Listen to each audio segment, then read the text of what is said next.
6 queens, 6 very different fates, and 1 king whose relentless pursuit of a son would alter the course of England forever. England in the early 1500s was a kingdom still finding its footing. The Wars of the Roses had ended barely 2 decades earlier, leaving the nation exhausted from civil war and desperate for stability. The Tudor dynasty was new, fragile, and acutely aware that their grip on the crown could slip at any moment. When Henry VIII inherited the throne in 1509 at just 17 years old, he was everything his cautious father wasn't. Athletic, over 6 feet tall, a gifted musician and scholar who spoke multiple languages fluently. He jousted, hunted, composed music, and debated theology with the finest minds in Europe. He was a Renaissance prince who seemed destined for greatness. Beneath the charisma and confidence lay the same anxiety that had consumed his father, the desperate need for a legitimate male heir. In Tudor England, this wasn't vanity or tradition. It was survival. A kingdom without a clear male successor invited civil war, foreign invasion, and dynastic collapse. Every English person alive remembered the chaos of contested succession. No one wanted to return to it. And as we continue, make sure you are subscribed to the channel. Dim the lights, settle in, and let the pace slow. Feel free to drop a comment, letting us know where you're listening from. We greatly appreciate your company. Henry believed deeply in divine kingship, the idea that God had personally chosen him to rule. This wasn't just political theory, it shaped every decision he made. If God wanted the Tudor line to continue, God would provide sons. And if sons didn't come, perhaps God was sending a message about the marriage itself. Marriage, for Henry, was never simply personal. It was political strategy, diplomatic alliance, religious statement, and dynastic insurance all woven together. His queens weren't just wives, they were the vessels through which his legacy would survive or perish. Over the next 3 decades, 6 queens would sit beside him on England's throne.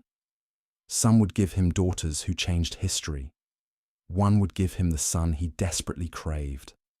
Others would lose their heads. Together, their stories would reshape English religion, politics, and monarchy in ways no one could have predicted when that young, confident king first took his vows. Catherine of Aragon arrived in England in 1501 as a teenage bride for a teenage prince.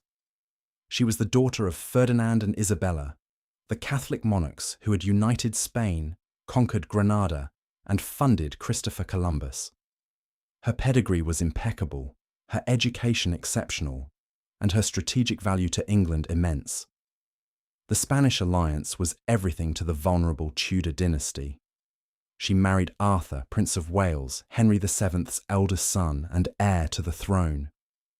The wedding was magnificent, the political triumph complete. Then, 5 months later, Arthur died.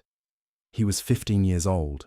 Catherine was 16 and suddenly a widow in a foreign country, her entire future uncertain. What happened during those 5 months became one of history's most consequential questions. Had the marriage been consummated? Catherine insisted it hadn't, that Arthur had been too ill, that she remained a virgin. This mattered enormously under church law.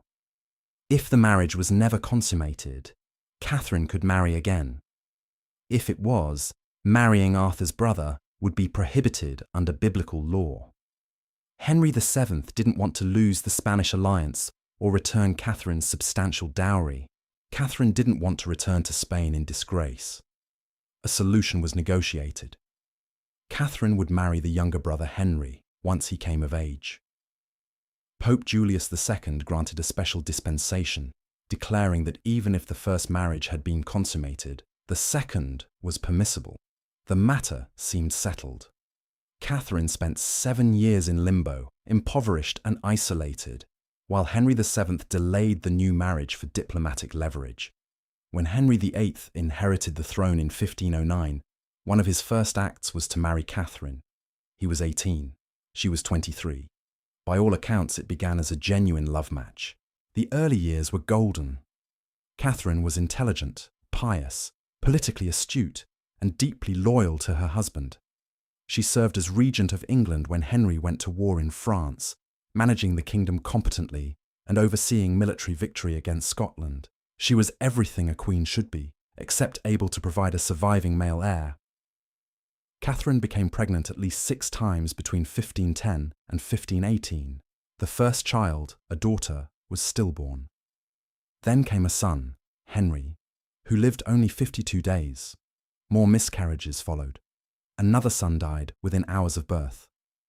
Finally, in 1516, a healthy child survived. A daughter, Mary. Catherine was 31. There would be no more successful pregnancies. For a while, Henry seemed to accept this. Mary was intelligent and strong. Perhaps she could inherit.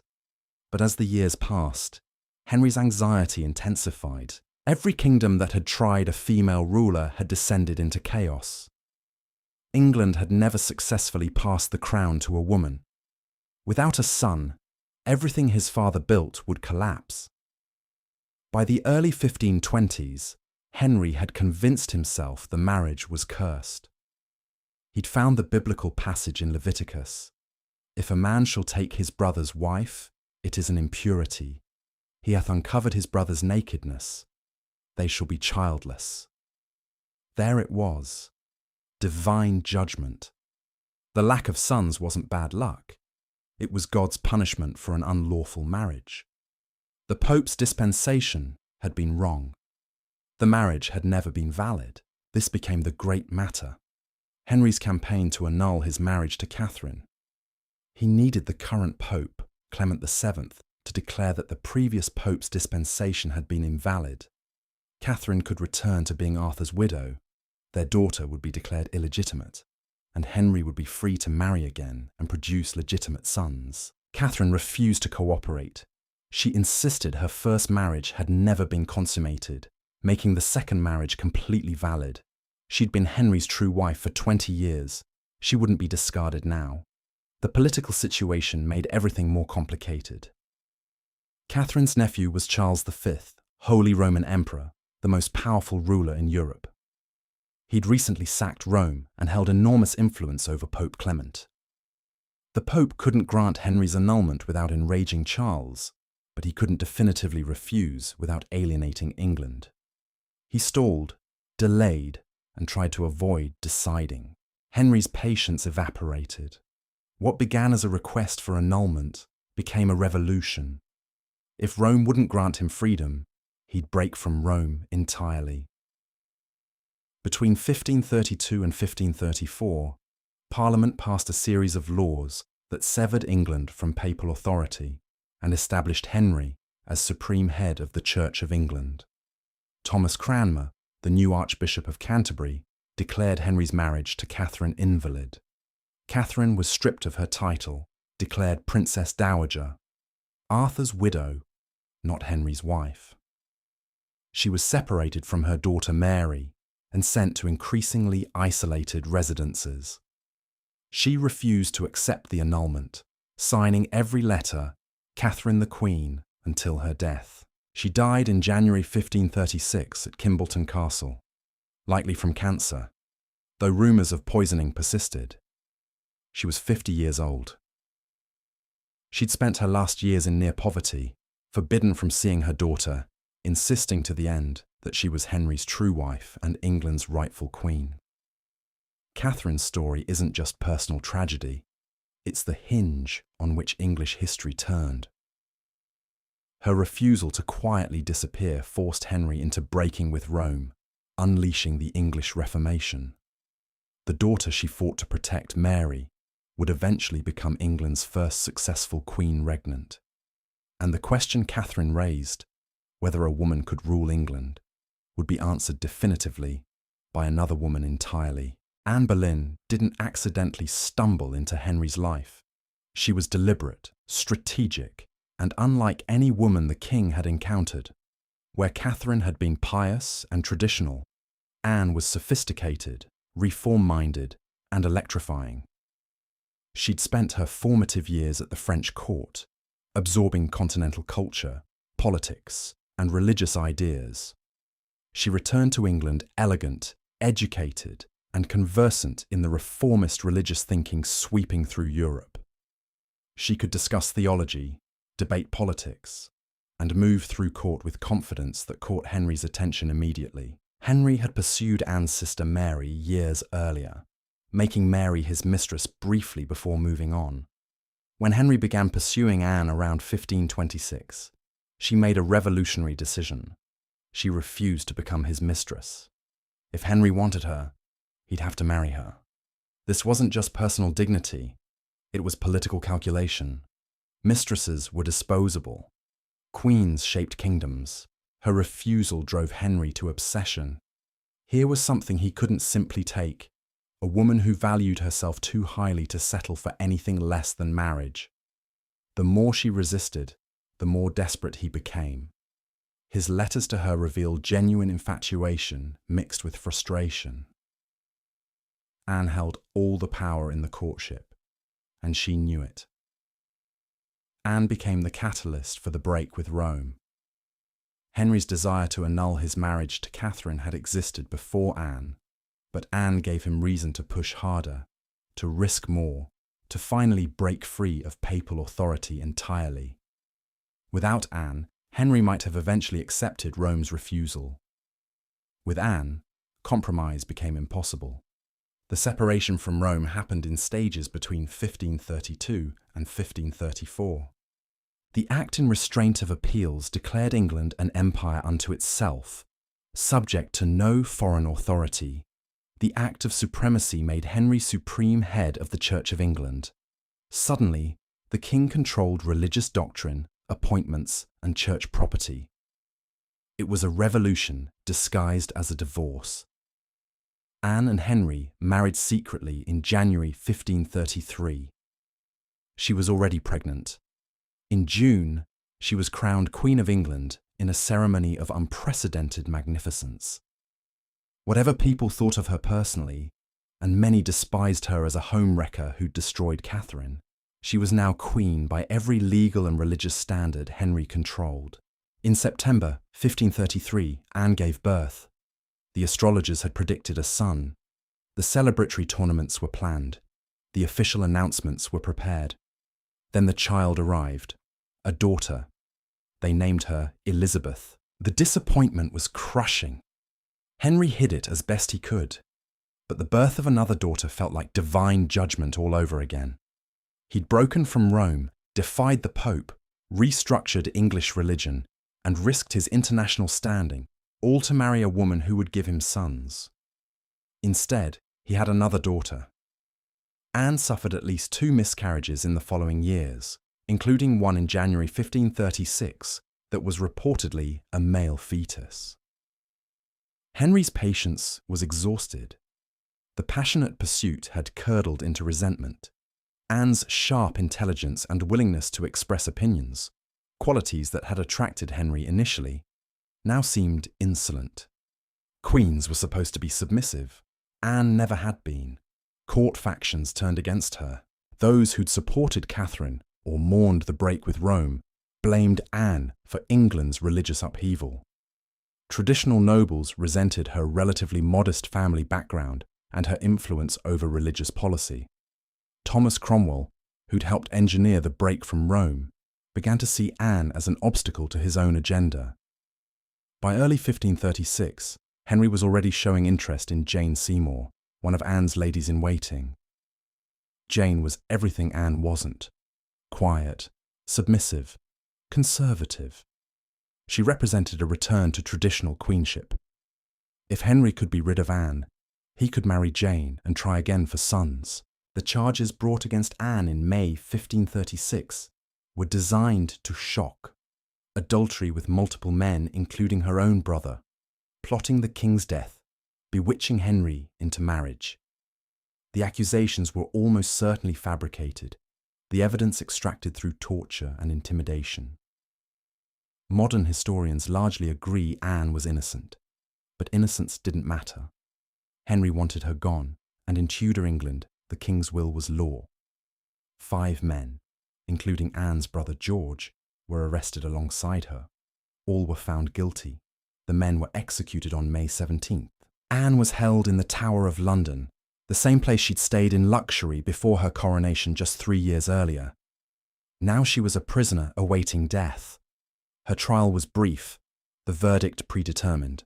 She was found guilty of treason, adultery, and incest. On May 19th, 1536, Anne Boleyn was executed by an expert swordsman brought from France.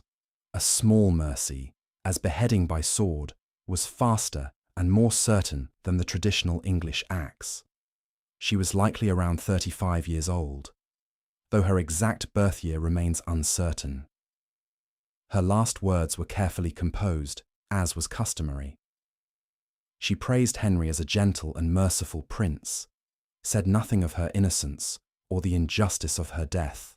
In Tudor England, condemned traitors who protested their innocence at the scaffold risked having their families punished after their death. Anne protected her daughter with her silence. Anne's legacy was complicated from the moment she died. Henry had their marriage annulled posthumously, declaring it had never been valid, making Elizabeth illegitimate just as Mary had been. For years, both daughters were excluded from succession. Anne's name became controversial, synonymous with ambition and destruction in Catholic circles, while reformers saw her as a martyr to religious progress. But history vindicated Anne in unexpected ways. The daughter she bore, the one who'd represented such bitter disappointment at birth, would become Elizabeth I, arguably England's greatest monarch. The religious changes Anne supported, the English Bible she promoted, the reformist ideas she protected, would reshape English Christianity permanently. Anne Boleyn forced England into modernity, whether it wanted to go or not. She'd been intelligent enough to recognize opportunity, ambitious enough to seize it, and strategic enough to refuse anything less than marriage. She'd influenced religious policy, patronized reformers, and changed England's relationship with Rome forever. And she'd paid for it all with her head. The question that haunted everyone afterward was simple. Had it been worth it? For Henry, clearly not. Within 11 days of Anne's execution, he married Jane Seymour. For England, the answer would take decades to emerge. The English Reformation that Anne helped catalyse would define English identity for centuries. The daughter Henry and Anne both underestimated would rule for 45 years and give her name to an age. Anne Boleyn had promised Henry a son and delivered a daughter who became a legend.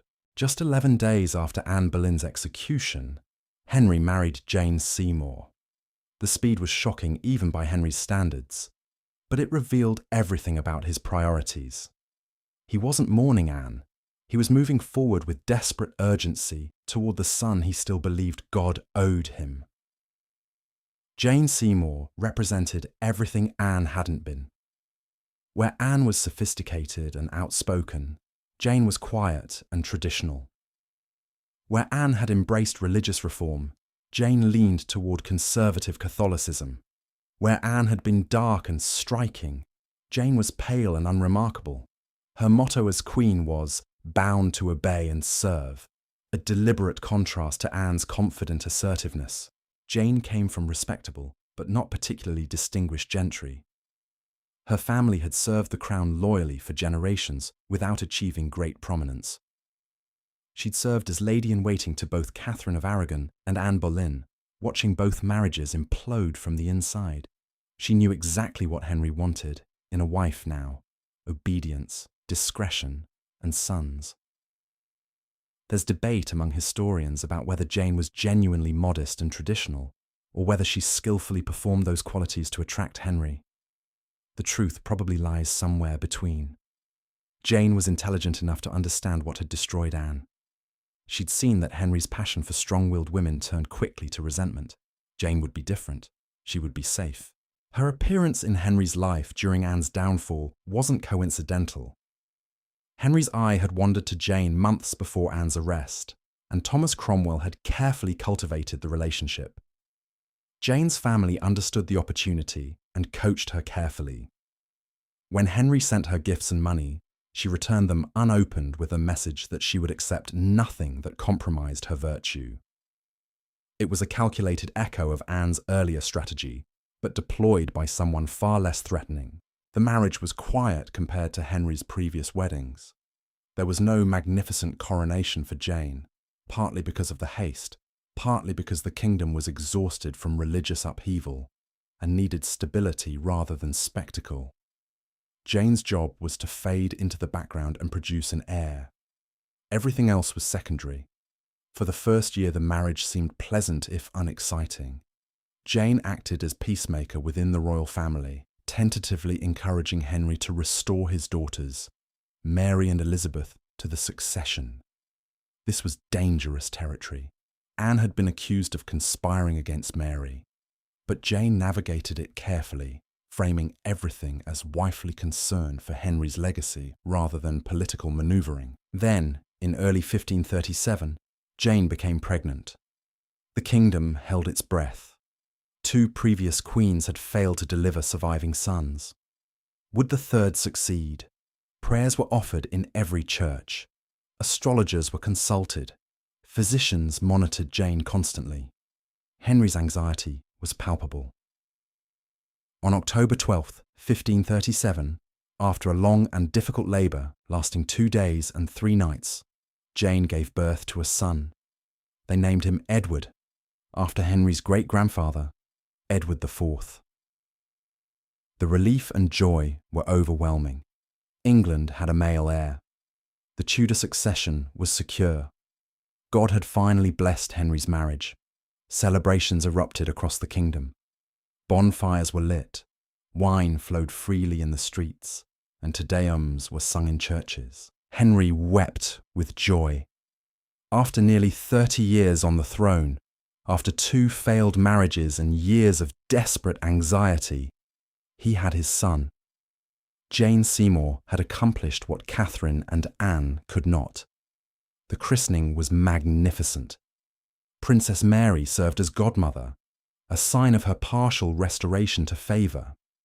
Princess Elizabeth, not yet 4 years old, was carried in the procession. Both of Henry's daughters were present to welcome the brother who superseded them in succession, but also validated their father's desperate quest. Jane appeared at the christening, but was clearly unwell. Childbirth in the 16th century was extraordinarily dangerous, and Jane's long labour had taken a severe toll. Within days, she developed what was likely puerperal fever, an infection common before modern sanitation and antibiotics. Her condition deteriorated rapidly. Henry, who'd been celebrating his son's birth, now faced losing the wife who'd given him that son. He brought in every physician available. Nothing helped. On October 24th, 1537, just 12 days after giving birth, Jane Seymour died. She was probably around 28 years old. Henry's grief appears to have been genuine.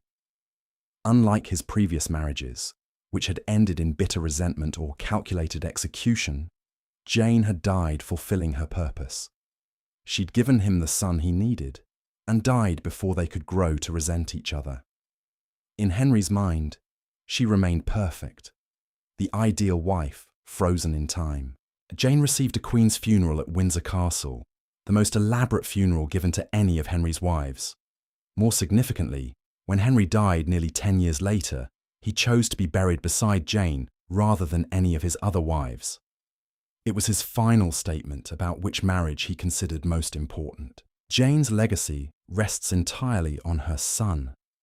Edward would inherit the throne at 9 years old and die at 15, but during his brief reign, he would push England decisively toward Protestantism. The religious settlement Edward enacted shaped English Christianity permanently. Jane had wanted a more conservative, Catholic-leaning church, but her son took England in the opposite direction. Jane Seymour holds a unique place among Henry's wives. She wasn't executed like Anne Boleyn and Catherine Howard. She wasn't divorced like Catherine of Aragon and Anne of Cleves. She didn't outlive Henry like Catherine Parr. She did exactly what she was supposed to do, provide a male heir, and died at the moment of triumph. Whether that constitutes success or tragedy depends on perspective. Jane achieved everything a Tudor queen was meant to achieve. She gave England a male heir, secured the succession, and died with the king's love intact. But she never got to see her son grow up, never experienced life beyond childbirth and royal duty, and was remembered primarily as the mother of Henry's heir, rather than as a person in her own right. In the end, Jane Seymour was the wife who gave Henry what he'd wanted most, and it killed her. After Jane Seymour's death, Henry remained unmarried for over 2 years. It wasn't for lack of desire. He wanted more sons to secure the succession, but finding a suitable fourth wife proved complicated. European politics had shifted dramatically. Henry's break from Rome left him isolated, and Catholic powers viewed him as a heretic and potential enemy. By 1539, England needed alliances. Thomas Cromwell, Henry's chief minister, looked toward Protestant German states. The Duke of Cleves controlled strategically important territories and had daughters of marriageable age. An alliance between England and Cleves would strengthen both against Catholic powers. Anne of Cleves was the Duke's second daughter, around 24 years old, and reportedly attractive. But Henry couldn't travel to Germany to meet her, and she couldn't come to England for inspection before commitment. They needed another solution. Enter Hans Holbein the Younger, one of history's greatest portrait painters and Henry's court artist. Holbein travelled to Cleves and painted Anne's portrait. The painting showed a serene, pleasant-looking woman in elaborate German dress. Henry was satisfied enough to proceed with negotiations. The marriage treaty was signed in autumn 1539. Anne would travel to England, marry Henry, and secure the alliance.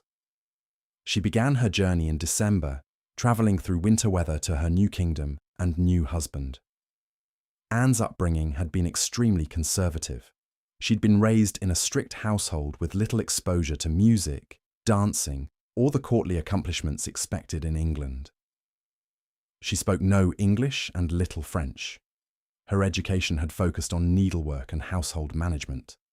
Perfectly adequate for a German noblewoman, but inadequate for Henry's sophisticated court. Anne arrived in England on December 27th, 1539. Henry, ever the romantic, couldn't wait for their formal meeting.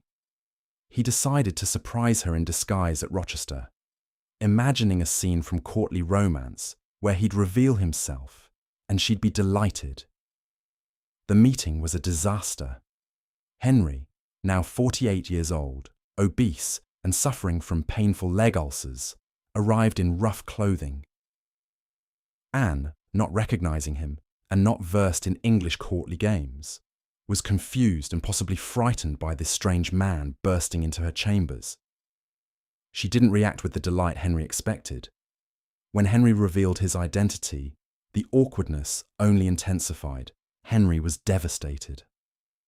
Anne wasn't what he expected. Not ugly necessarily, but nothing like Holbein's flattering portrait. She seemed plain, unsophisticated, and completely unable to engage with him in the witty, flirtatious way he enjoyed. He reportedly told Cromwell he found her unattractive and complained she had body odour. Most damaging of all, he felt no physical attraction whatsoever, but the marriage treaty was signed. Anne was already in England. The alliance was necessary for England's security. Cancelling the wedding would be diplomatically catastrophic and personally humiliating. Henry felt trapped. They married on January 6th, 1540, at Greenwich Palace. Henry went through with the ceremony, but was miserable. The marriage was almost certainly never consummated. Henry later claimed he'd tried but found himself unable, blaming Anne's appearance and manner. Anne, innocent and poorly prepared for marriage, apparently didn't understand what was supposed to happen or that anything was wrong. The situation couldn't continue. Within months, Henry wanted out. But how? He'd already broken from Rome over one annulment. He couldn't claim this marriage was cursed by God. It had barely existed. He needed Anne's cooperation for a quiet, dignified dissolution. Thomas Cromwell, who'd arranged the marriage, became the scapegoat for Henry's disappointment. By summer 1540, Cromwell was arrested on fabricated charges of treason and heresy. He was executed in July, partly because the Cleves marriage had failed, but mostly because he'd accumulated too many enemies at court. His fall opened the path to ending Henry's fourth marriage. Anne was remarkably pragmatic. When approached about annulment, she didn't protest or demand to remain queen. Perhaps she understood Henry's power and the danger of refusing him. Perhaps she was relieved. The marriage had been awkward and unfulfilling for her too. Perhaps her advisers made clear she had no real choice. She agreed to the annulment on several grounds. Non-consummation. Henry's lack of consent. He'd been forced into it by political necessity.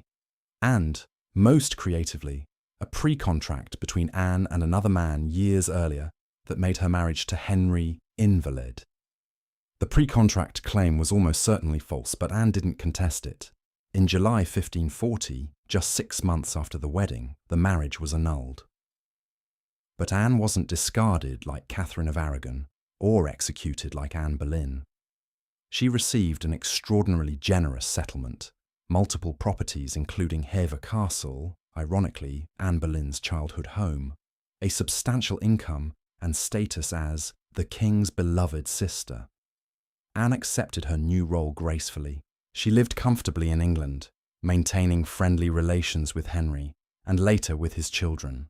She attended court occasionally, always careful to show appropriate deference. She never married. Whether by choice or because Henry wouldn't permit it remains unclear. She outlived Henry and all his other wives, dying in 1557 at around 41 years old. She'd spent 17 years living quietly in England as a wealthy, independent woman, an outcome far better than most of Henry's wives achieved. Anne of Cleves is often portrayed as the luckiest of Henry's wives, and perhaps she was. She escaped with her life, her comfort, and her dignity intact. The marriage that failed so miserably became, paradoxically, the foundation of a secure and pleasant life. She'd arrived as a queen and left as a sister, but she left alive. Within weeks of annulling his marriage to Anne of Cleves, Henry married again. His fifth wife was Catherine Howard, a teenager from one of England's most powerful noble families. She represented youth, beauty, and a return to English tradition after the awkwardness of a foreign bride. She would also become the second of Henry's wives to lose her head. Catherine was born around 1520 or 1521. Her exact birth year is uncertain, making her barely 20 when she married Henry in July 1540. She was the Duke of Norfolk's niece and Anne Boleyn's first cousin, though the family desperately tried to distance themselves from that connection after Anne's execution. Catherine grew up in the chaotic household of her step-grandmother, the Dowager Duchess of Norfolk. The Duchess ran a lax establishment where young women had considerable freedom and minimal supervision. It was in this environment that Catherine's life took shape, and where the relationships that would later destroy her began. As a teenager, Catherine had a relationship with her music teacher, Henry Manox. Then came Francis Derham, a young gentleman in the Duchess's household. Catherine and Derham's relationship was serious enough that they may have considered themselves informally betrothed. They called each other husband and wife, exchanged gifts, and were sexually involved, dangerous facts that would resurface later. Catherine's family recognized her beauty and vivacity as assets. They placed her at court as lady-in-waiting to Anne of Cleves, where Henry noticed her immediately. 50 years old, increasingly immobile due to his ulcerated legs, Henry became infatuated with the teenage Catherine. She represented everything he'd lost: youth, beauty, vitality. She made him feel young again. The Howard family encouraged the match. Having a Howard queen would restore their power after Anne Boleyn's disgrace. They coached Catherine, dressed her magnificently, and made sure she was always visible to Henry.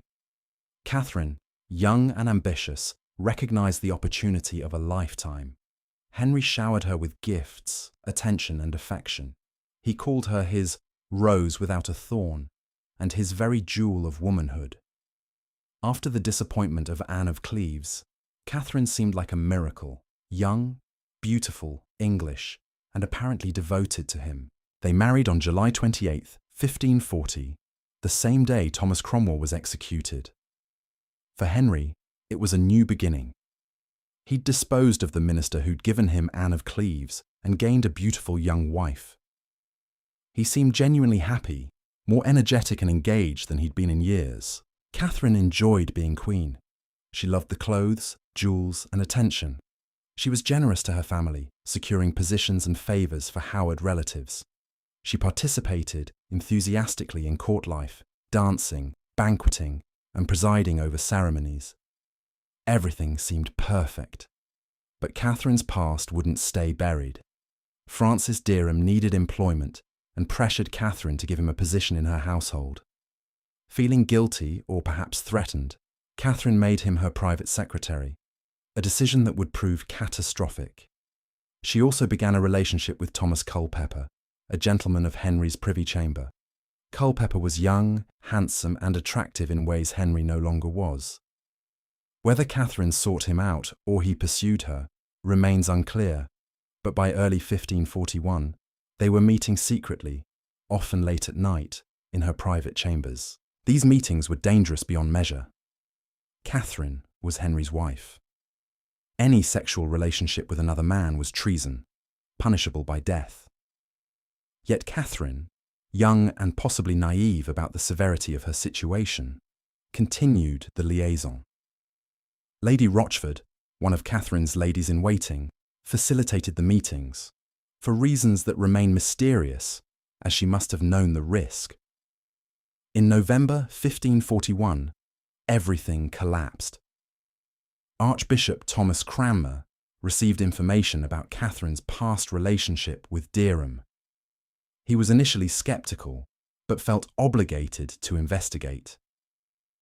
The accusations were serious enough that he couldn't ignore them. Henry was informed while attending religious services. His initial reaction was disbelief. Not his Catherine, his young, perfect wife. He was certain it was slander from enemies, but as evidence accumulated, testimonies from the Dowager Duchess's household, details about Derham, witnesses to late-night meetings with Culpeper, the truth became undeniable. Henry's reaction was dramatic. He reportedly wept openly, something witnesses found shocking in a king. He raged about his misfortune in wives.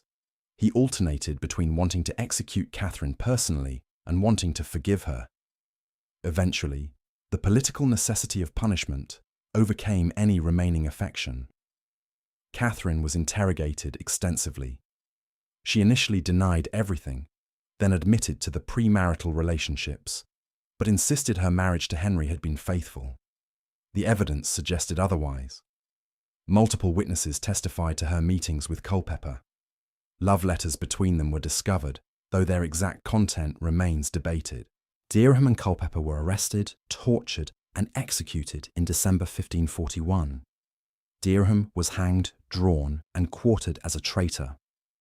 Culpeper, being of higher status, was merely beheaded. Lady Rochford was also arrested for facilitating the affair. Catherine was stripped of her title and imprisoned. She wasn't immediately executed. Henry seemed to hope she might be exiled instead, but Parliament pushed for execution. Adultery by a queen wasn't just personal betrayal, it was treason against the kingdom.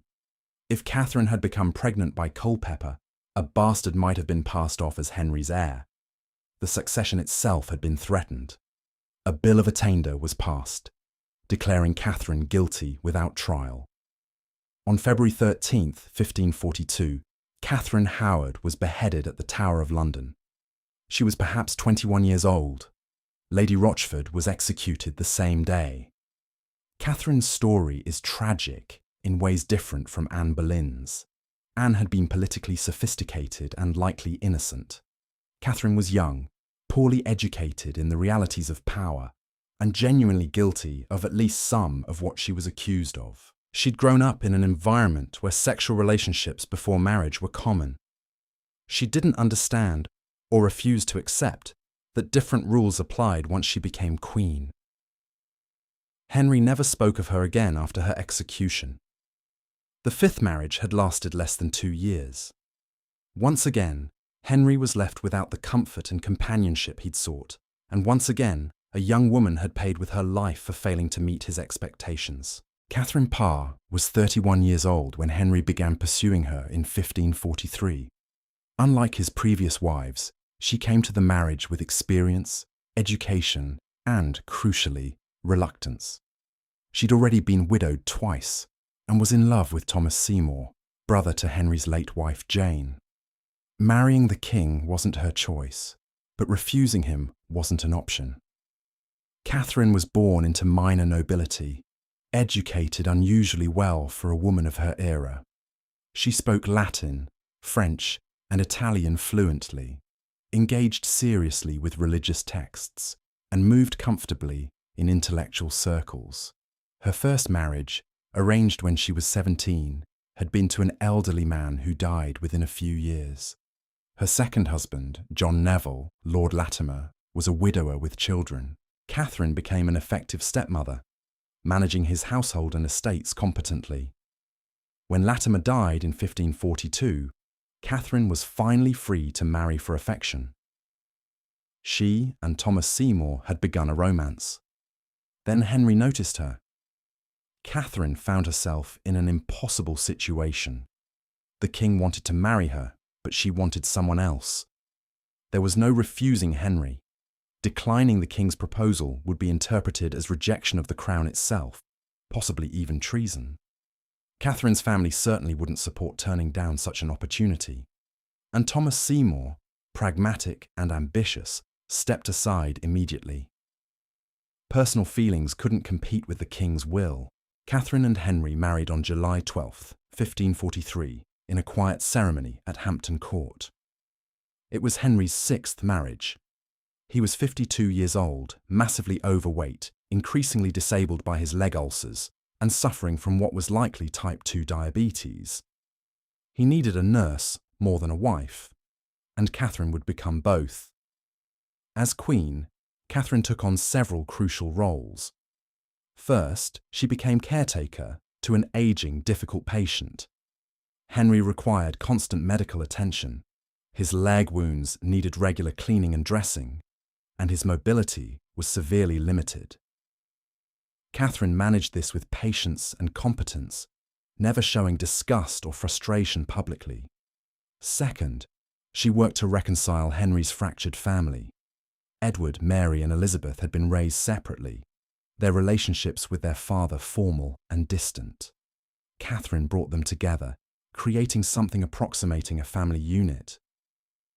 She secured their positions in the succession through the Third Succession Act of 1544, ensuring all 3 children could inherit despite their previous declarations of illegitimacy. Her influence on Elizabeth was particularly significant. Catherine ensured Elizabeth received an excellent education, hiring prestigious tutors, including Roger Ascham. Elizabeth studied languages, classics, and theology under Catherine's direction. The intellectual partnership between stepmother and stepdaughter shaped Elizabeth's later queenship profoundly. Third, Catherine engaged seriously with religious reform. She was a convinced Protestant, interested in theology and religious debate. She wrote and published devotional works, including Prayers or Meditations in 1545, making her the first Queen of England to publish a book under her own name. This religious engagement was both Catherine's passion and her greatest danger. Henry's religious position in his final years was contradictory and unstable. He'd broken from Rome, but remained theologically conservative in many ways. He opposed certain Protestant reforms while enabling others. Court factions divided sharply between reformers and conservatives, and both sides competed for influence over the dying king. Catherine's Protestant leanings made her a target for conservative courtiers, particularly Bishop Stephen Gardiner. They saw her intellectual influence over Henry as dangerous. A learned, religiously engaged queen who debated theology was threatening, not just to their religious positions, but to their concept of queenship itself. Women weren't supposed to teach or debate religion, especially not with their husbands. In 1546, conservative courtiers attempted to destroy Catherine through charges of heresy.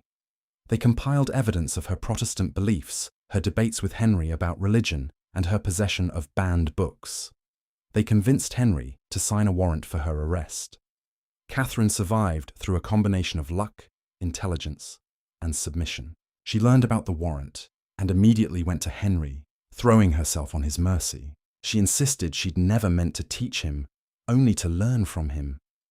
Any theological debates had been meant to distract him from his pain, not to instruct him in religion. She humbled herself completely, recanting any suggestion of religious authority. Henry, ever susceptible to female submission, forgave her. When guards arrived the next day to arrest Catherine, Henry berated them for disturbing his wife. Catherine had navigated the crisis perfectly, sacrificing her pride to save her life. She remained careful afterward, more cautious about expressing religious opinions openly, but she continued her Protestant patronage privately, protecting reformers and supporting religious publications quietly. Henry died on January 28, 1547, with Catherine by his side. She'd been his wife for 3.5 years, longer than all but his first marriage to Catherine of Aragon. She was 34 years old, widowed for the 3rd time, and finally free.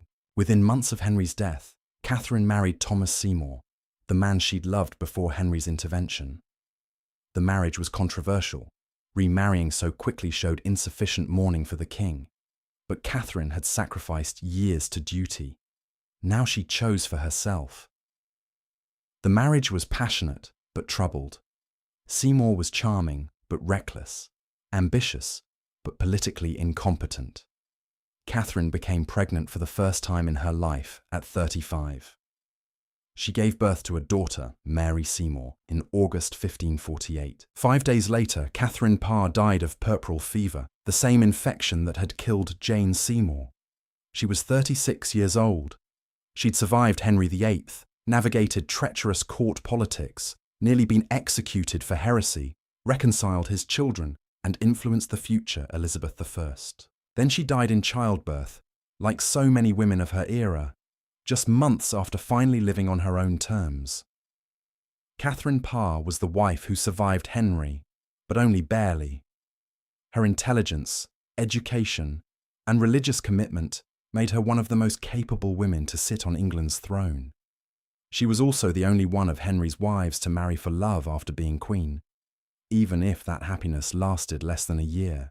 By the mid-1540s, Henry VIII bore little resemblance to the athletic young king who'd inherited the throne nearly 40 years earlier.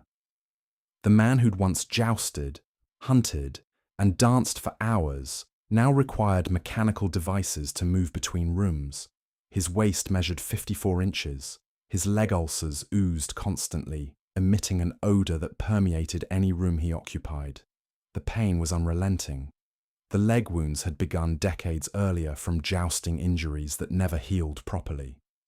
They'd developed into chronic ulcers that opened and closed repeatedly, sometimes becoming infected, sometimes scabbing over temporarily. Modern medical analysis suggests he suffered from osteomyelitis, chronic bone infection, along with type 2 diabetes and possibly Cushing's syndrome. His physicians, working with 16th century medical knowledge, could do little but dress the wounds and manage symptoms. Henry's deteriorating physical condition was matched by increasing psychological instability. He'd always been capable of sudden rages and ruthless decisions, but his final years brought new levels of paranoia and cruelty. Between 1540 and his death in 1547, he executed more people than in any comparable period of his reign. His Privy Council meetings became exercises in terror management. Courtiers never knew which version of Henry would appear, the charming, intellectual king, or the paranoid tyrant seeing conspiracies everywhere. They learned to read his moods carefully, to avoid topics that might trigger rage, to present disagreements as gentle suggestions rather than opposition. The religious situation remained chaotic. England had broken from Rome but hadn't decisively embraced Protestantism. Henry insisted on maintaining traditional Catholic practices while rejecting papal authority, a position that satisfied almost no one. Reformers wanted more change. Conservatives wanted reunion with Rome. Henry executed people from both sides, creating an atmosphere of theological terror where any strong religious conviction was potentially fatal. His relationship with his children was distant and formal. Edward, his precious son and heir, was raised separately with his own household. Henry saw him occasionally, but primarily as the embodiment of the Tudor succession rather than as a child. Mary, declared illegitimate after Catherine of Aragon's annulment, had been partially restored to favour, but remained somewhat suspect due to her Catholic faith. Elizabeth, Anne Boleyn's daughter, was similarly illegitimate in Henry's legal framework, but included in the succession by the 1544 Act. As Henry's health declined in 1546 and 1547, court factions manoeuvred for control of the coming regency. Edward was only 9 years old. Whoever controlled him would control England. The Seymour family, Edward's maternal relatives, competed with conservative nobles like the Duke of Norfolk for influence. Henry knew he was dying. He made detailed arrangements for Edward's regency government, attempting to balance reformist and conservative factions. He couldn't have known that his careful balance would collapse within months of his death, that Edward's reign would push England decisively toward Protestantism, that religious conflict would dominate English politics for the next century. On January 28, 1547, at 2 a.m, Henry VIII died at Whitehall Palace. He was 55 years old. He'd reigned for 37 years and 8 months, longer than all but a handful of English monarchs. Catherine Parr was with him at the end. Archbishop Thomas Cranmer arrived to provide religious comfort in the king's final hours. Henry's body was taken to Windsor Castle and buried in St. George's Chapel beside Jane Seymour, the wife he'd mourned most genuinely. The funeral was elaborate, befitting a king who'd transformed England's religion, politics, and relationship with Europe. The man who'd married 6 times, executed 2 wives, divorced 2 others, and outlived one, had finally run out of time. The succession he'd obsessed over for nearly 40 years would now be tested. His son Edward would reign briefly and die young. His daughter Mary would attempt to restore Catholicism and fail. His daughter Elizabeth, the one he'd barely acknowledged, would become England's greatest monarch and vindicate his break from Rome in ways he never imagined. 6 women married Henry VIII. 2 were divorced, 2 were beheaded, 1 died in childbirth, and 1 survived him. Collectively, their stories illustrate the impossible position of Tudor queens, expected to produce male heirs, maintain dignity, exercise influence without appearing powerful, and accept that their value was entirely dependent on royal favour that could vanish at any moment. Politically, the 6 marriages reshaped England fundamentally.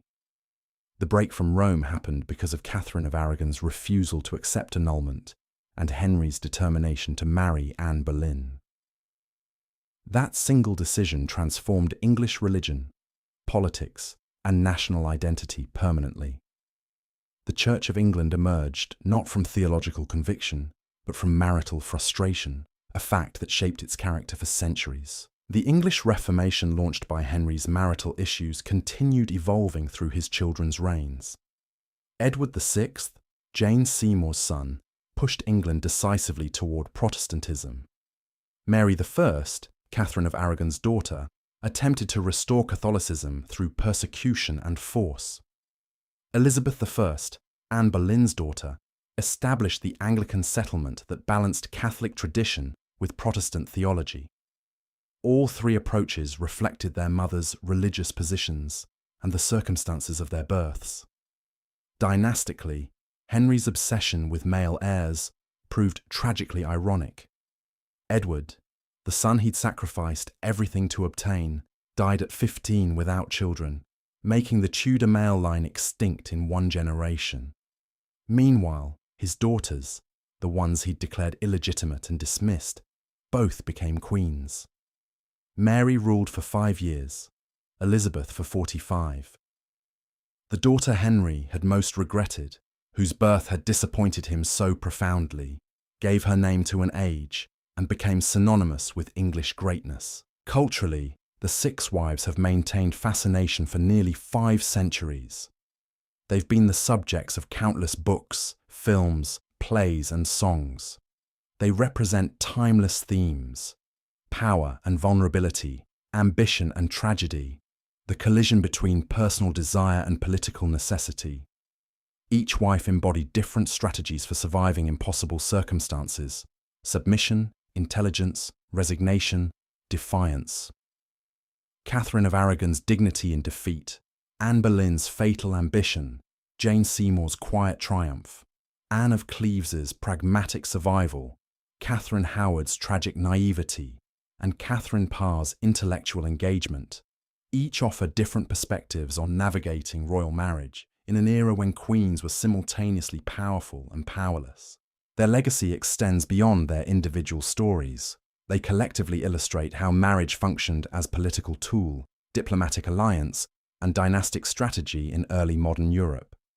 They reveal the human cost of those political calculations: the women who were married, divorced, discarded, and executed to serve purposes beyond their control.